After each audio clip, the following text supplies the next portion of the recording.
From Metro News, rapist murdered his victim after judge freed him to keep him safe from the crown illness. That is what we're going to be talking about today. Greetings YouTube, welcome back to the channel. If you are a new or recurring viewer, I'd like to ask you to please like and share this video, help it gain some traction. If you would like to support the channel and help it grow, please hit that subscribe button and that notification bell. You can be notified anytime I come out with any new content, and let's just get right into it. I would like to attribute to the original author of the story, Jimmy McCloskey, who wrote this article on August 7th, 2020. A rapist murdered his victim after a judge said he could be freed from jail to keep him safe from the crown illness while awaiting trial, police say. Ibrahim Bouaichi, 33, is accused of shooting his accuser, Kayla Dominguez, outside her apartment in Alexandria, Virginia, on July 29th. The suspect is accused of violently raping Dominguez at her home last October and was freed by Circuit Judge Nolan Dawkins on April 9th despite the objections of prosecutors. He had originally been ordered held without bail until his trial, but was freed on $25,000 bond on the condition he only left home to meet with his lawyers or court officials. The Washington Post reported that the suspect went on the run after allegedly killing Dominguez, with law enforcement officials branding the fugitive armed and dangerous. He was spotted by U.S. Marshals near Alexandria County on Wednesday and chased by police.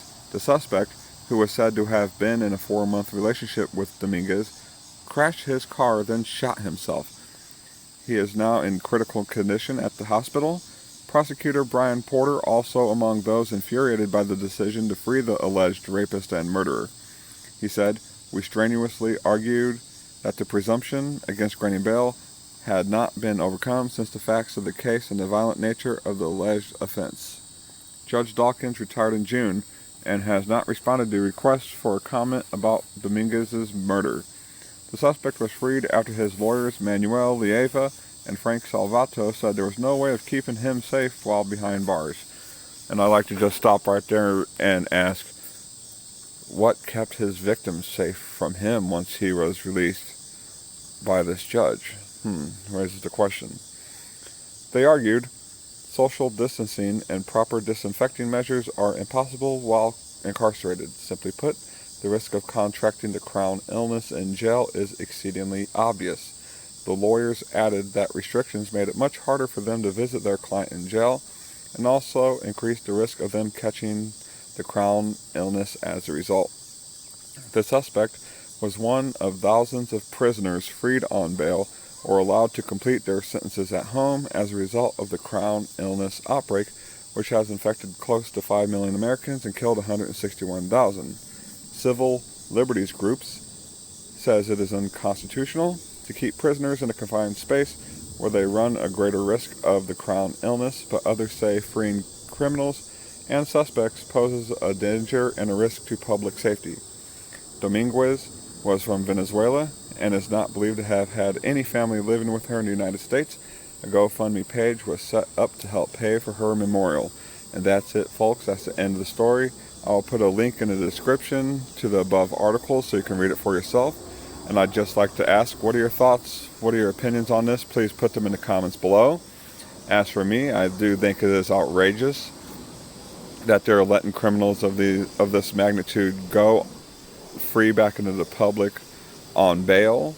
I believe they should be in jail and stay in jail to await their trial dates, so situations like these don't continue to occur. There are other violent rapists and other people who have committed crimes such as murder who have been released or have had their sentences commuted by governors because of the crown illness. I believe that with proper wellness checks of the guards and people who work inside the prisons are greatly needed to stop the prisoners from catching the crown illness, so should they bring it in with them on their way to work. As for the lawyers who said they could not meet with their client, I would just say, wouldn't it be smart to have them wear masks and be put in a room 6 feet apart or so they could talk to their client and try to work on his case? That to me seems very reasonable. And also, while I'm at it, if a suspect is arrested and brought into the court, or brought into the jail rather, if they are believed to have the crown illness, they should be tested by the jail nurse, by the officials there at the jail. If they are showing positive signs of having the illness, they should be quarantined from the general population for a period of 14 days, which is the incubation date of the illness. If they are not found to have the illness, they should be released into the general population of the prison. But that's just my opinion. If you disagree with me, or if you do agree with me, I, again, would like to hear about it in the comments. And with that, I wish you have a good day, and I will see you next time.